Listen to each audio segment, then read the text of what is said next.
Mga ka-confess, alam niyo ba yung pakiramdam na sa isang kisap mata, ang mundong binuo mo ng ilang dekada ay gumuho dahil lang sa isang maling desisyon? Minsan, ang tukso ay hindi dumarating na parang halimaw. Madalas, dumarating ito bilang isang mainit na yakap sa gitna ng maginaw na gabi. Sa kwentong ito, ibabahagi ko sa inyo ang bigat ng pagsisisi na tila isang tanikalang nakagapos sa aking puso. Sana ay magsilbi itong aral sa lahat ng nag-iisip na tumawid sa kabilang bakod. Mga ka-confess, bago natin simulan ng wild at nakakapanabik na kwento ngayong araw, nais ko muna kayong imbitahan na mag-subscribe sa YouTube channel ng Tagalog Wild Confession. Dito, hatid namin ang maiinit, mabibigat, at makabuluhang mga kwentong siguradong tatama sa damdamin. Paalala lang po, ang lahat ng kwentong maririnig ninyo ay pawang katang-isip lamang at ginawa para magbigay aliw at aral. Anumang pagkakatulad sa tunay na tao o pangyayari ay hindi sinasadya. At ngayon, mga ka-confess, ihanda nyo na ang sarili ninyo dahil isa na namang nakakaintriga at kapanapanabik na Tagalog Wild Confession ang inyong mapapakinggan. Simulan na natin. Dear Ate J, itago mo na lamang ako sa pangalang Luwalhati.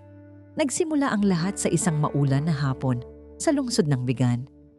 Alam mo yung amoy ng lumang bato at basang lupa pagkatapos ng ulan? Iyon ang amoy na hinding-hindi ko makakalimutan dahil iyon ang huling sandali na naramdaman kong malinis ang konsensya ko. 9 na taon na kaming kasal ni Rogelio. Si Rogelio ay ang tipo ng lalaki na pangarap ng bawat babae sa aming barangay sa Ilocos Sur. Masipag siya, isang civil engineer na iginagalang sa munisipyo at higit sa lahat, tapat siya sa akin. Wala siyang bisyo, kundi ang mag-alaga ng kanyang mga pananim na gulay sa likod bahay namin. Ang tanging kulang na lang sa amin ay isang anak. Luwalhati, huwag mong masyadong isipin yun. Madalas niyang sabihin habang hinahaplos ang buhok ko. Kung hindi pa ibibigay ng may kapal, maghintay tayo. Sapat na sa akin na nandito ka. Pero ang katahimikan ng aming tahanan ay unti-unting naging nakakabingi para sa akin. Habang si Rogelio ay abala sa mga proyekto niya sa Candon, naiiwan akong mag-isa sa aming malaking bahay. Para malibang, nagpasya akong pumasok bilang volunteer teacher sa isang maliit na learning center para sa mga out-of-school youth. Doon ko nakilala si Jerome. Si Jerome ay isang freelance photographer na kinuha ng center para kumuha ng mga promotional photos. Mas bata siya sa akin ng 5 taon. Mayroon siyang mga matang tila laging may itinatagong malalim na kwento at isang nangiting kayang tunawin kahit ang pinakamatigas na yelo. Ma'am Luwalhati, pwedeng pakianggulo ng kaunti ang mga bata? Gusto ko sanang mahuli yung natural na saya nila habang nagbabasa ka. Sabi ni Jerome habang nakatingin sa kanyang lens. Noong araw na yon, sobrang init. Nasa gitna kami ng isang outdoor activity sa isang plaza sa Bantay. Ang pawis ay tumatagaktak sa aking sentido.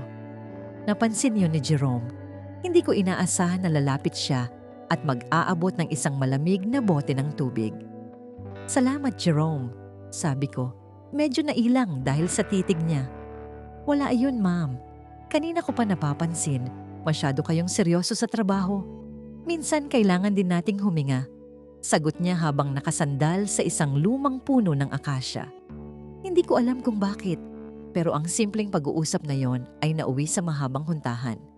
Naikwento ko sa kanya ang tungkol sa asawa ko, ang tungkol sa pangungulila ko sa isang anak, at ang pagkabagot na nararamdaman ko sa paulit-ulit na takbo ng buhay ko. Nakikinig siya. Totoong nakikinig. Isang bagay na madalang nang gawin ni Rogelio dahil madalas siyang pagod pag uwi galing sa site. Isang gabi, nagkaroon ng celebration ng learning center dahil sa tagumpay ng aming programa. Ginanap ito sa isang resort sa Corimao, Ilocos Norte.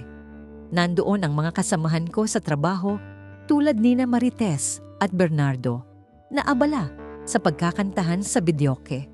Si Rogelio ay hindi nakasama dahil may biglaang inspection sa tinatayo nilang tulay sa Santa Lucia. Uminom ka na, Luwalhati. Minsan lang ito. Paghikayat sa akin ni Christina, ang head ng center namin, inabutan niya ako ng isang baso ng cocktail.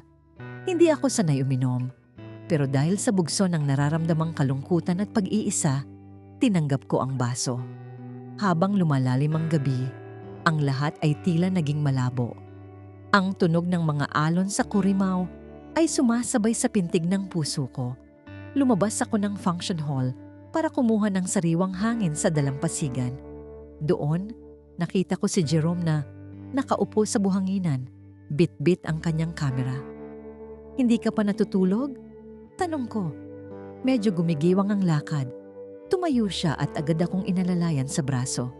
"Hinihintay kita, luwalhati." Ang pagtawag niya sa pangalan ko ng walang maam ay nagdulot ng kaba sa dibdib ko. Sa ilalim ng liwanag ng buwan, ang kanyang mga mata ay tila naging dagat na gusto kong lundagan. "Lasing ka na yata," bulong niya. Ang kanyang mukha ay ilang pulgada na lang ang layo sa akin. Naamoy ko ang bango ng kanyang pabango na humahalo sa alat ng dagat. "Hindi, okay lang ako," pagsisinungaling ko. Pero ang totoo, ang buong katawan ko ay naghahanap ng atensyon na matagal ko nang hindi nararamdaman. Doon nagsimula ang lahat.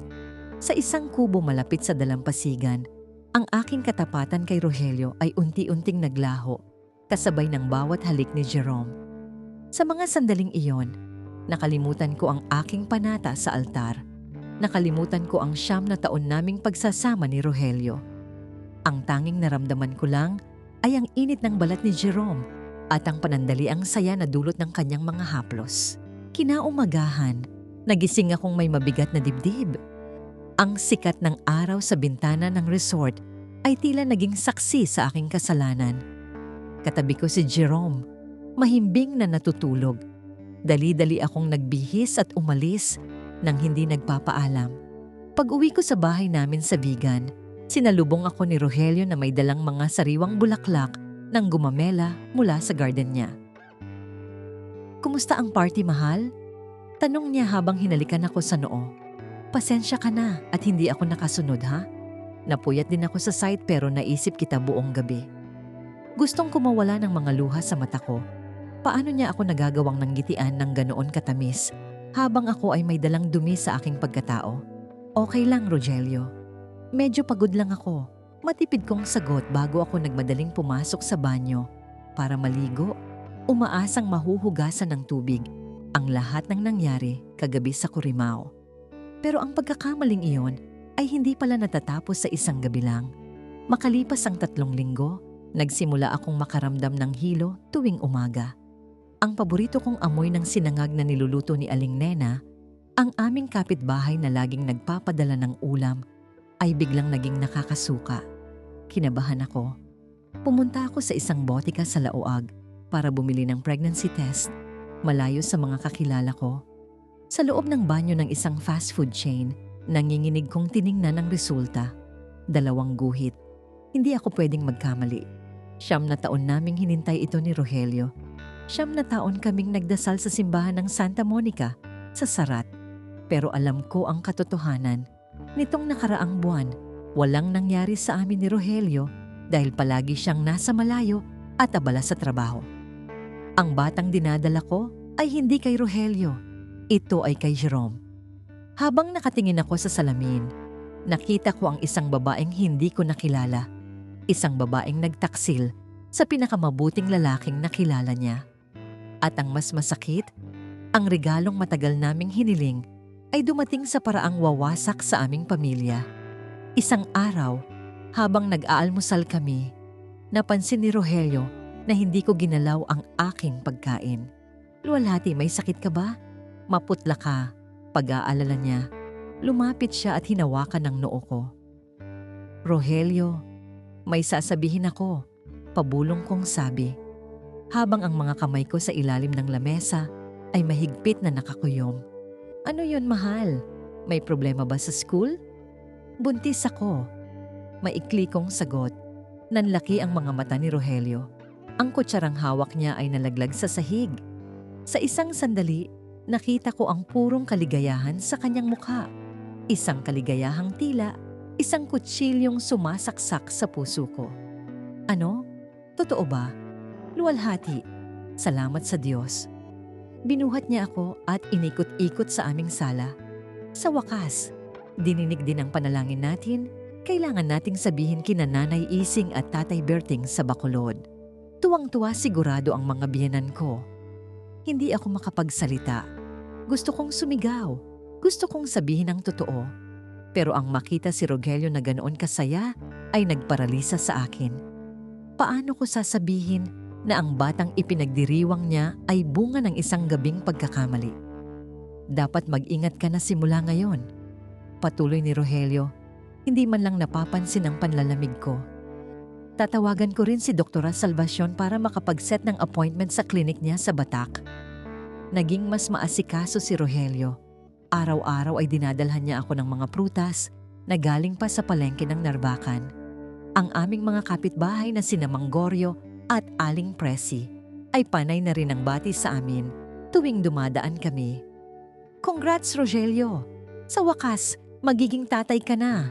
Sigaw ni Boyet, ang mekaniko sa tapat ng bahay namin. Ngingiti lang si Rogelio habang nakaakbay sa akin. Oo nga, Boyet, himala talaga ito. Pero habang lumalaki ang tiyan ko, mas lalong lumalaki ang takot ko. Lalo na ng isang hapon, habang naglalakad ako sa plaza ng Vigan, may isang pamilyar na boses ang tumawag sa akin. Luwalhati. Lumingon ako at halos tumigil ang tibok ng puso ko. Si Jerome. Nakasuot siya ng isang simpleng t-shirt at may bitbit na camera bag. Ngumiti siya. Pero nang mapansin niya ang bahagyang umbok ng tiyan ko, nawala ang ngiting iyon. Kumusta? Tanong niya. Ang boses ay puno ng pagtataka. Mabuti naman, sagot ko. Pilit na iniiwas ang tingin. Anong ginagawa mo rito? Akala ko nasa Manila ka na para sa assignment mo. Bumalik ako. Hindi kasi kita makalimutan. Direkta niyang sabi. Humakbang siya palapit. Ilang buwan na yan? 3. Mahina kong sagot. Tumahimik si Jerome. Tinitigan niya ako ng matagal. Tila kinakalkula ang mga petsa sa kanyang isipan. Ang kaba ko ay abot langit na. Luwalhati, sa asawa mo ba talaga yan? Tanong niya. Isang tanong na matagal ko nang kinatatakutan. Jerome, wag ngayon. Umalis ka na please, pakiusap ko. Kailangan nating mag-usap ng maayos. Hindi ako tanga, Luwalhati. Alam nating dalawa ang nangyari sa Corimao. Matigas niyang sabi. Eksakto namang pumarada ang sasakyan ni Rogelio sa tapat namin. Bumaba siya na may dalang supot ng merienda. Napatingin siya kay Jerome. Pagkatapos ay sa akin. Mahal, sino siya? Tanong ni Rogelio. Bakas ang kuryosidad sa kanyang mukha. Ang pawis ko ay malamig na tumutulo sa aking likod. Napatingin ako kay Jerome. Nagmamakaawa ang aking mga mata na wag siyang magsasalita. Rogelio, siya si Jerome. Yung photographer na nakwento ko sa'yo sa learning center. Mabilis kong pakilala. Jerome, asawa ko, si Rogelio. Inabot ni Rogelio ang kamay niya para makipag-shake hands. Ikaw pala yung magaling na photographer. Salamat sa pagtulong sa center ng asawa ko. Ngumiti si Jerome. Isang ngiting tila may kahulugang hindi ko kayang basahin.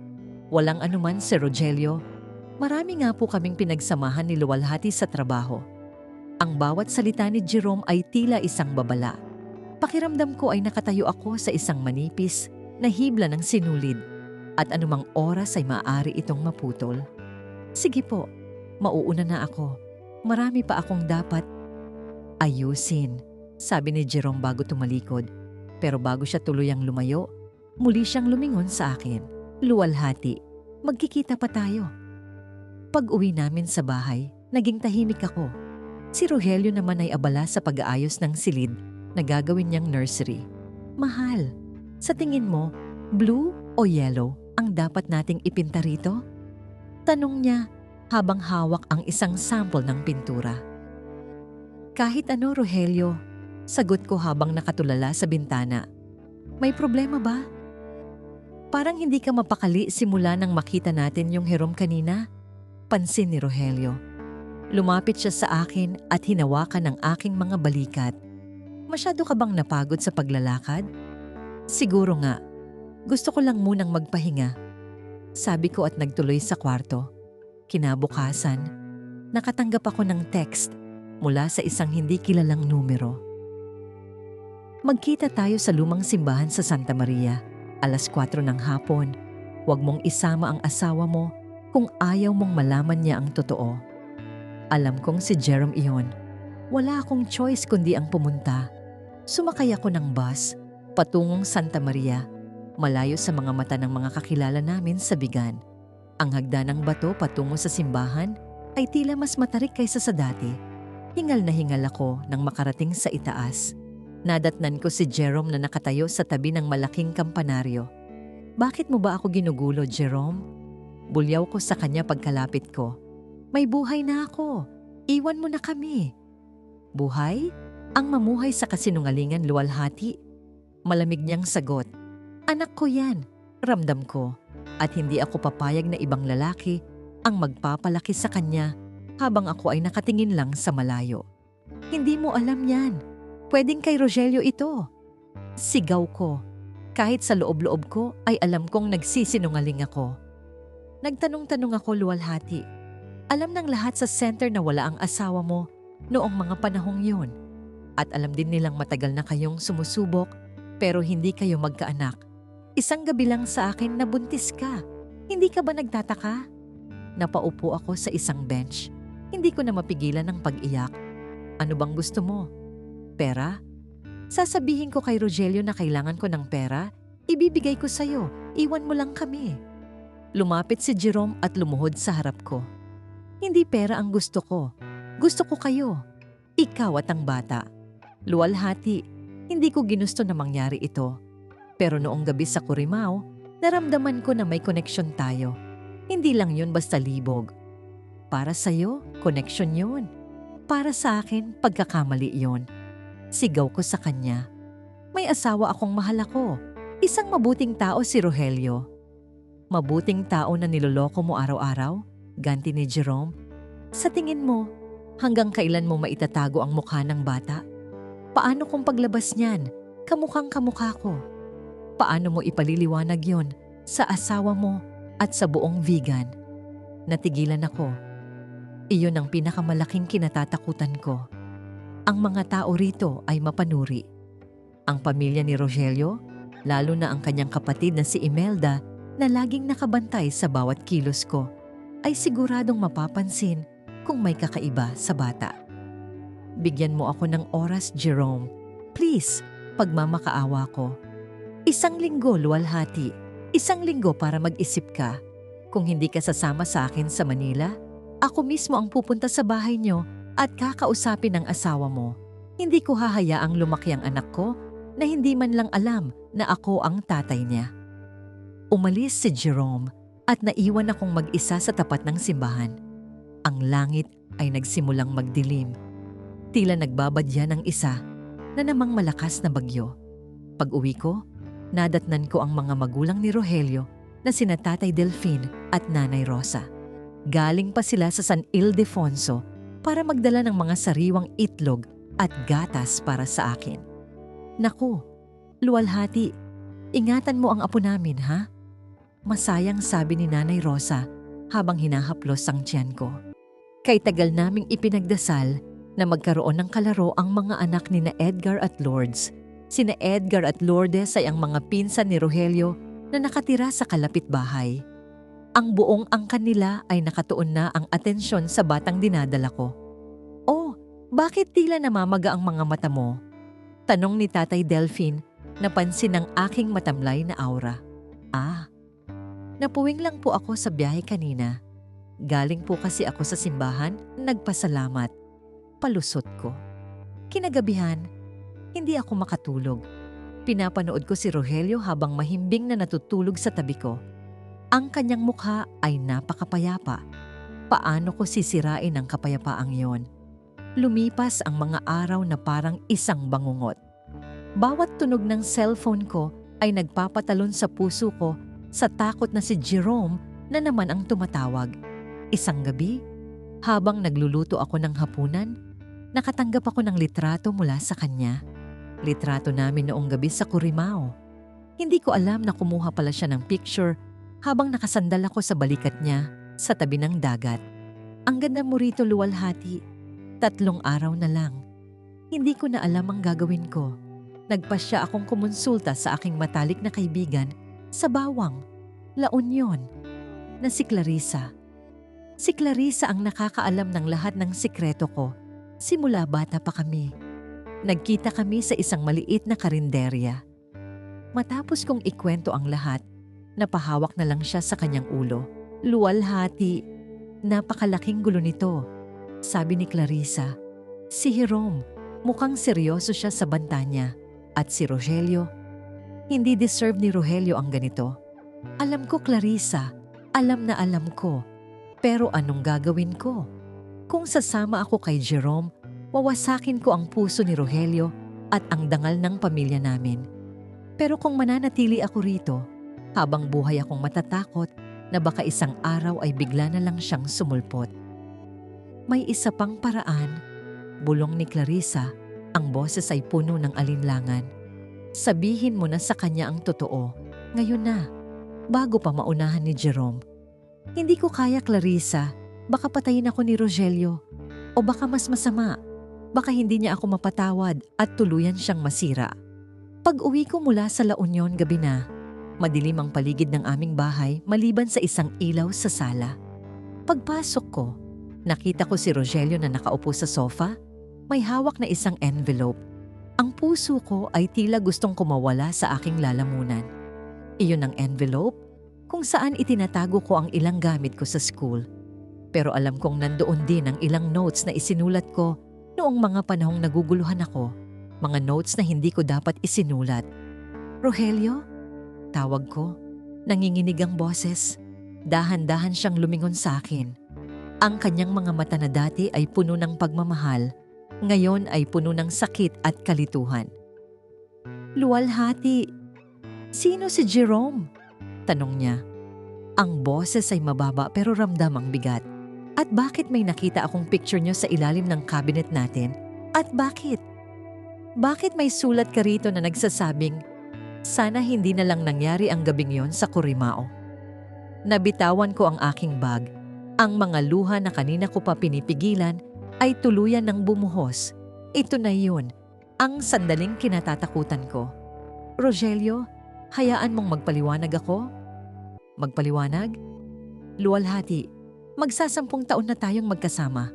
Akala ko ba kilala natin ang isa't isa? Tumayo si Rogelio, bakas ang galit sa kanyang boses. Sino ang ama ng batang yan? Sabihin mo sa akin ang totoo. Sa akin ba talaga ito o sa lalaking yon? Hindi ako makasagot. Ang tanging nagawa ko lang ay mapaluhod sa harap niya habang humihagulgol. Ang katahimikan ko ay sapat na sagot para sa kanya. Diyos ko, luwalhati. Napasandal si Rogelio sa pader. Tila nawalan ng lakas. Lahat ibinigay ko. Lahat ginawa ko para maging maayos ang buhay natin. Ito lang ba ang isusukli mo sa akin? Eksakto namang may kumatok ng malakas sa pinto namin. Luwalhati, alam kong nahanap mo na ang message ko. Lumabas ka riyan. Si Jerome. Dumating na siya sa vegan. At nasa labas lang siya ng pinto namin. Napatingin si Rogelio sa pinto. Pagkatapos ay sa akin. Ang galit sa kanyang mga mata ay napalitan ng isang mapanganib na desisyon.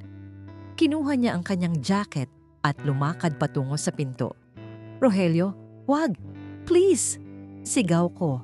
Pilit siyang pinipigilan. Pero huli na.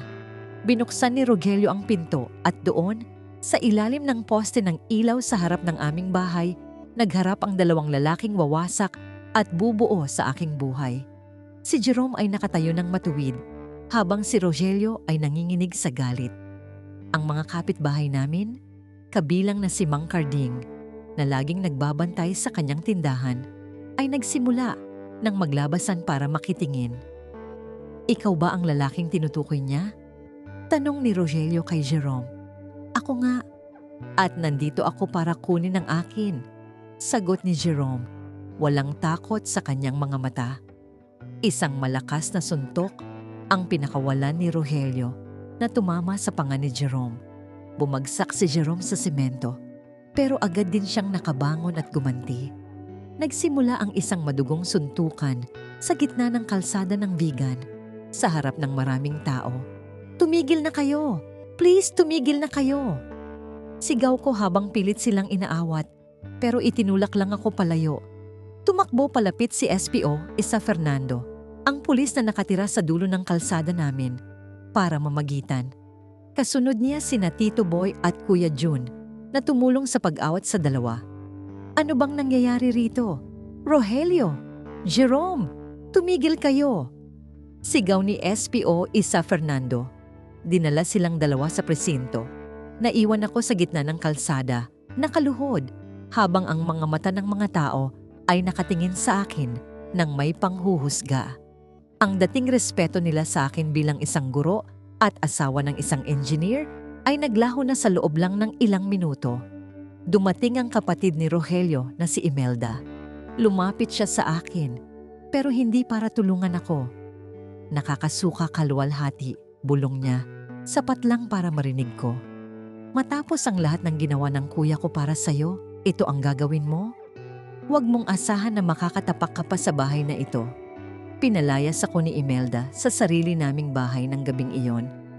Wala akong nagawa, kundi ang maglakad palayo, dala ang tanging gamit na naisalba ko, ang aking bag at ang batang nasa loob ng aking sinapupunan na siyang sanhi ng lahat ng kaguluhang ito. Naglakad ako hanggang sa makarating ako sa terminal ng bus. Wala akong matuluyan. Ayaw kong bumalik sa mga magulang ko sa Tagudin dahil siguradong ikamamatay nila ang kahihiyang dinala ko. Habang nakaupo sa terminal, lumapit sa akin ang isang matandang babae, si Lola Basyang. Hindi niya tunay na pangalan, pero iyon ang tawag ng lahat sa kanya sa terminal. "Neng, saan ang punta mo? Mukhang malalim ang iniisip mo," tanong niya habang nag-aalok ng biskwit. "Hindi ko po alam, Lola. Gusto ko na lang maglaho," sagot ko habang tuloy-tuloy ang pag-agos ng luha. Walang problema na hindi nalalagpasan, pero bawat pagkakamali ay may kabayaran. Ang tanong, handa ka na bang bayaran ito? Hindi ako nakasagot.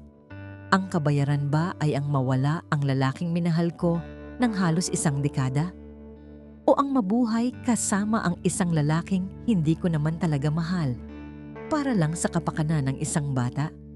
Maya-maya, isang itim na sasakyan ang huminto sa harap ko. Bumaba si Jerome. May pasa siya sa mukha at putok ang labi, pero ang titig niya ay nananatiling matatag. "Luwalhati, halika na. Sumama ka na sa akin sa Manila. Doon tayo magsisimula," sabi niya habang binubuksan ang pinto ng sasakyan. Tumingin ako sa paligid. Ang bigan na kinalakhan ko, ang lugar kung saan binuo namin ni Rogelio ang aming mga pangarap, ay tila naging isang dayuhang lugar para sa akin. Sumama ako kay Jerome. Hindi dahil mahal ko siya, kundi dahil wala na akong mapupuntahan. Habang tumatakbo ang sasakyan palayo sa Ilocos, tinitingnan ko ang bawat pamilyar na tanawin. Ang mga simbahan, ang mga lumang bahay, ang mga bukirin. Bawat kilometro ay tila isang pahina ng buhay ko na pilit kong pinupunit. Pagdating namin sa Manila, dinala ako ni Jerome sa isang maliit na apartment sa Sampaloc. Maingay, magulo, at malayo sa katahimikan ng probinsya. "Dito muna tayo. May mga racket ako sa photography, kaya huwag kang mag-alala sa pera," sabi ni Jerome habang inilalapag ang mga gamit ko. Pero ang buhay sa Manila ay hindi naging madali. Araw-araw akong inuusig ng aking konsensya. Bawat sipa ng bata sa loob ng tiyan ko ay paalala ng aking pagtataksil. At si Jerome, habang tumatagal, ay unti-unti ring nagbabago. Ang dating mapagmahal na photographer ay naging seloso at possessive. "Sino yang tinatawagan mo? Si Rogelio ba?" Bulyaw niya sa akin isang gabi nang makita niya akong hawak ang cellphone ko. "Wala akong tinatawagan, Jerome. Tinitingnan ko lang ang mga lumang picture namin ni nanay." Sigaw ko pabalik. "Siguraduhin mo lang, dahil kung malalaman kong nakikipag-ugnayan ka pa sa kanya, hindi ko alam ang magagawa ko." Banta niya. Naramdaman ko na parang lumipat lang ako mula sa isang kulungan patungo sa isa pa. Pero ang pinakamasakit ay ang balitang natanggap ko mula kay Clarissa makalipas ang ilang buwan. Luwalhati, si Rogelio. Sabi ni Clarissa sa kabilang linya. Pumipiyok ang boses. Anong nangyari kay Rogelio? Kabado kong tanong. Naaksidente siya sa site sa Solano, Nueva Vizcaya. Nahulog ang isang scaffolding. Nasa ospital siya ngayon, critical ang kondisyon. Nabitawan ko ang cellphone ko. Ang mundo ko ay tuluyang gumuho. Ang tanging taong naging mabuti sa akin, ang taong sinaktan ko ng husto, ay nasa bingit ng kamatayan dahil marahil sa sobrang pag-iisip at kawalan ng focus sa trabaho dahil sa akin. Kailangan kong pumunta roon. Bulong ko sa sarili ko. Pero bago pa ako makahakbang patungo sa pinto, humarang si Jerome. Saan ka pupunta? Tanong niya. Madilim ang mukha. Kailangan kong makita si Rogelio Jerome na aksidente siya. Hindi ka aalis. Wala ka nang pakialam sa kanya. Dito ka lang sa tabi ko. Hinawakan niya ako ng mahigpit sa braso. Bitawan mo ako. Kasalanan ko kung bakit siya nandoon. Hayaan mo akong humingi ng tawad bago man lang siya mawala. Nagkaroon kami ng malakas na pagtatalo. Sa gitna ng aming paghahablutan, naramdaman ko ang isang matinding sakit sa aking puson. Isang sakit na hindi ko pa naramdaman kailanman. Napasandal ako sa pader. Unti-unting nadudulas pababa. Pagtingin ko sa aking paanan may duming umaagos. Ang dugo ay mabilis na kumalat sa sahig ng aming maliit na apartment. Jerome, ang bata. Ungot ko bago tuluyang nagdilim ang aking paningin. Nagising ako sa isang pampublikong ospital sa Maynila. Ang amoy ng disinfectant at ang ingay ng mga monitor ang bumungad sa akin.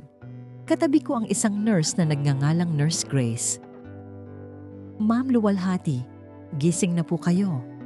Malambing na sabi niya, pero bakas ang lungkot sa kanyang mga mata. Ang anak ko, nasaan ang anak ko? Umiling si Nurse Grace.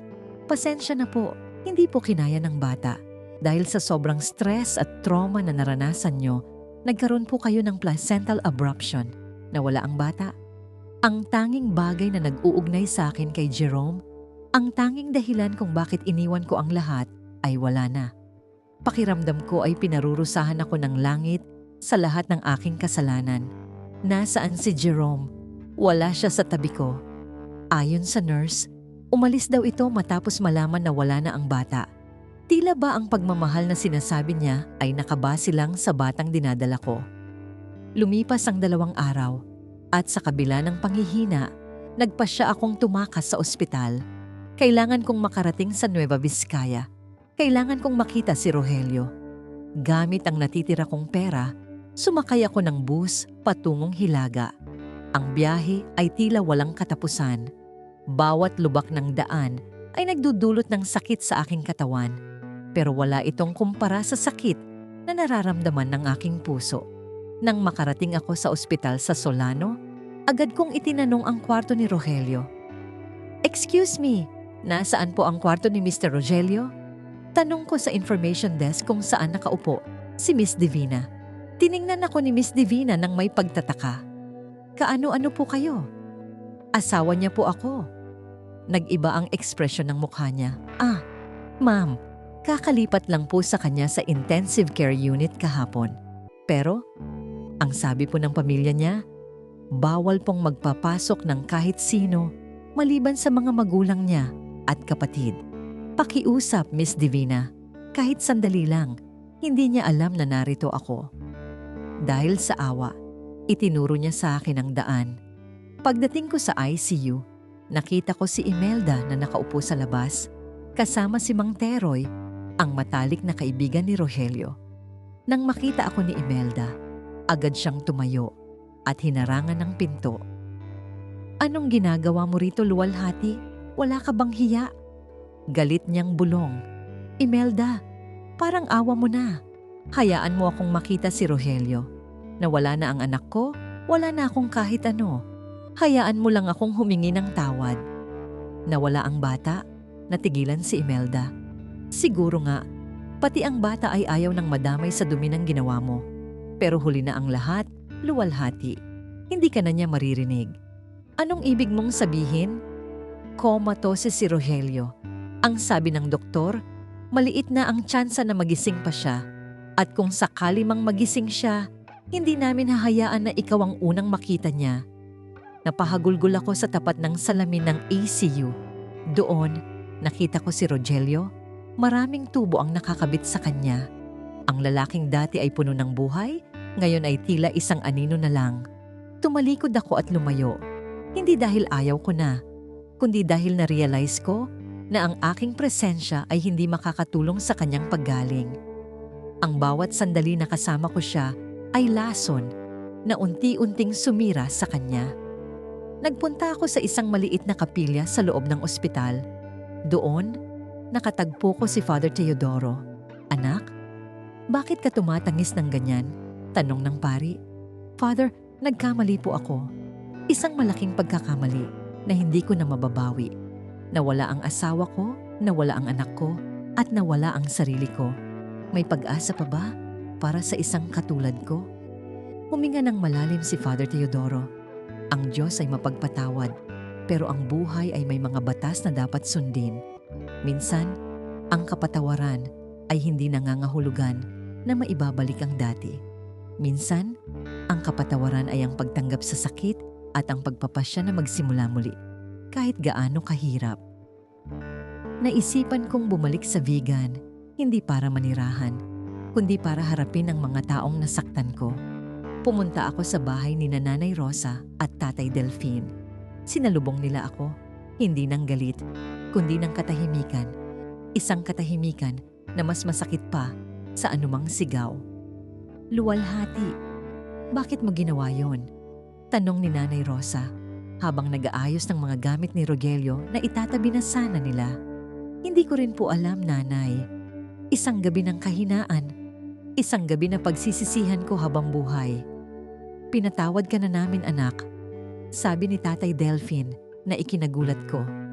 Hindi dahil tama ang ginawa mo, kundi dahil ayaw naming dalhin ang galit sa aming puso habang ang anak namin ay nakikipaglaban para sa kanyang buhay. Pero, hindi ka na pwedeng bumalik dito bilang asawa ni Rogelio. Tinanggap ko ang kanilang desisyon. Nagtrabaho ako bilang isang kargador sa palengke ng Narvacan sa umaga. At sa gabi naman ay naglalako ako ng kakanin. Pinili kong mamuhay sa hirap bilang parusa sa aking sarili. Isang araw, habang naglalakad ako sa dalampasigan ng Santiago Cove, nakita ko ang isang pamilyar na figura. Si Jerome. Hindi na siya ang sikat na photographer. Mukhang gusgusin siya at tila nawala na ang kinang sa kanyang mga mata. Luwalhati, tawag niya. Hindi ko siya nilingon. Nagpatuloy lang ako sa paglalakad. Luwalhati, patawarin mo ako. Nagkamali ako. Noong nawala ang bata, natakot ako. Hindi ko alam ang gagawin ko. Sigaw niya habang hinahabol ako. Tumigil ako at lumingon sa kanya. Jerome, ang pagkakamali nating dalawa ay naging isang sumpa. Huwag mo na akong lalapitan pa. Ang sandaling nakilala kita ang simula ng pagbagsak ko. Sana ay mahanap mo ang kapayapaan mo, pero hinding-hindi na tayo magkakasama. Iniwan ko si Jerome na nakatayo sa dalampasigan, gaya ng pag-iwan niya sa akin sa ospital. Lumipas ang 1 taon. Isang hapon, habang nagtitinda ako ng bibingka sa tapat ng simbahan ng vegan, may isang sasakyang huminto sa tapat ko. Bumaba ang isang lalaki. Nakatungkod siya at medyo hirap lumakad, pero ang kanyang mga mata ay pamilyar na pamilyar sa akin. Rogelio? Halos pabulong kong tawag. Tumingin siya sa akin. Walang galit, walang sakit. Isang blangkong tingin. Sino po sila? Tanong niya. Naramdaman ko ang paghinto ng mundo ko. Lumapit si Imelda mula sa loob ng sasakyan at inalalayan si Rogelio. Luwalhati, hayaan mo na siya, sabi ni Imelda. Nagising siya, pero ang alaala niya tungkol sa'yo at tungkol sa lahat ng nangyari bago ang aksidente ay nawala na. Sabi ng doktor, retrograde amnesia. Tumingin uli sa akin si Rogelio. Pasensya na po, Ale. Mukhang nagkakamali kayo ng kinakausap. Pinanood ko silang pumasok sa loob ng simbahan. Ang lalaking minahal ko Ang lalaking sinaktan ko ay nakalimot na sa akin. Sa isang banda, ito ang pinakamagandang regalong maibibigay ng tadhana sa kanya. Ang kalimutan, ang sakit na dulot ko. Pero para sa akin, ito ang pinakamabigat na parusa. Ang mabuhay sa mundong hindi ka nakilala ng taong tanging nagmahal sa'yo ng tapat. Hindi pa natatapos ang aking kalbaryo, Ate Jay. Dahil kahit nakalimot na si Rogelio, ako ay hinding-hindi makakalimot at may isang sikreto pa akong natuklasan na mas lalong nagpabigat sa aking nararamdaman. Nalaman ko mula kay Doktora Salvacion noong binalikan ko ang aking mga record sa klinik niya sa Batak. Nanginig ang buong katawan ko habang binabasa ang medical record na hawak ni Doktora Salvacion sa kanyang klinik sa Batak. Tumingin sa akin ang doktora nang may halong lungkot at pagtataka. Luwalhati, bago ka umalis noon, may hindi ako naisama sa initial report dahil kailangan pa ng confirmatory tests. Simulan niya. Ang asawa mong si Rogelio, may kondisyon siya na tinatawag nating oligospermia. Mababa ang sperm count niya, kaya nahihirapan kayong magkaanak. Pero hindi ibig sabihin noon ay baog siya. Napahawak ako sa mesa. Ano pong ibig ninyong sabihin, Doc? Batay sa huling laboratory result na lumabas bago ka nawala, napatunayan na nag-improve ang kondisyon niya dahil sa mga gamot na iniinom niya noong mga nakaraang buwan. Luwalhati, ang batang nawala sa iyo, may malaking posibilidad na kay Rogelio iyon. Ang timeline ng pagbubuntis mo ay tumutugma sa huling gabi na magkasama kayo bago siya na destino sa malayo. Parang gumuho ang langit sa narinig ko. Ang batang itinuring kong sumpa at bunga ng pagkakamali kay Jerome ay maaaring ang himalang 9 na taon naming hiningi ni Rogelio. Dahil sa sarili kong pagdududa at dahil sa isang gabing pakikipaglaro sa apoy, winasak ko ang pamilyang matagal naming binuo. Pinatunayan ko sa sarili ko na ang pinakamalaking kalaban ng tao ay hindi ang tukso, kundi ang kawalan ng tiwala sa sariling dangal. Lumabas ako ng klinik at naglakad sa gitna ng tirik na araw sa paway. Huminto ako sa harap ng sikat na simbahan at doon ay humagulgol ng walang humpay. Wala na si Rogelio sa piling ko. Bagamat buhay siya, ang puso at isipan niya ay sarado na para sa akin. Wala na rin ang anak na sana ay magiging mukha ng aming pagmamahalan. Ngayon, nananatili akong mag-isa sa isang maliit na paupahan sa Vigan. Araw-araw akong dumadaan sa tapat ng bahay namin ni Rogelio, nakatanaw sa malayo, habang pinapanood ko siyang nagdidilig ng mga halaman. Hindi ako kilala, hindi ako naaalala. Minsan, nahuhuli ko siyang nakatingin sa akin at nginingitian niya ako bilang isang stranger o estranghero. Iyon ang pinakamasakit na ngiti na natatanggap ko sa buong buhay ko. Ang pagkakamaling ginawa ko sa Curimaao ay daladala ko sa bawat pagpikit ng aking mga mata. Isang gabi ng kahinaan, habang buhay na kabayaran. Ito ang kwento ng aking buhay. Isang paalala na ang pagsisisi ay laging nasa huli. At may mga pagkakamaling kahit anong hingi ng tawad ay hindi na kailanman mabababawi. Iyan ang kwento ni Luwalhati. Mga ka-confess, at diyan na nagtatapos ang ating kwento para sa araw na ito. Isang mabigat na aral ang iniwan sa atin ni Luwalhati na ang bawat desisyon natin, gaano man kaliit o panandalian, ay may kaakibat na pananagutan na pwedeng magpabago sa takbo ng ating kinabukasan. Huwag nating hayaan na ang isang saglit na udyok ng damdamin ay sumira sa mga bagay na pinaghirapan nating itayo ng maraming taon. Maraming salamat sa inyong walang sawang pakikinig at pagsama sa amin sa bawat emosyong hatid ng ating mga kwento.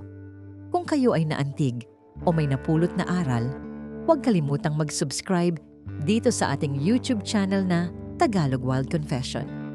I-click nyo na rin ang bell icon para lagi kayong updated sa ating mga bagong upload.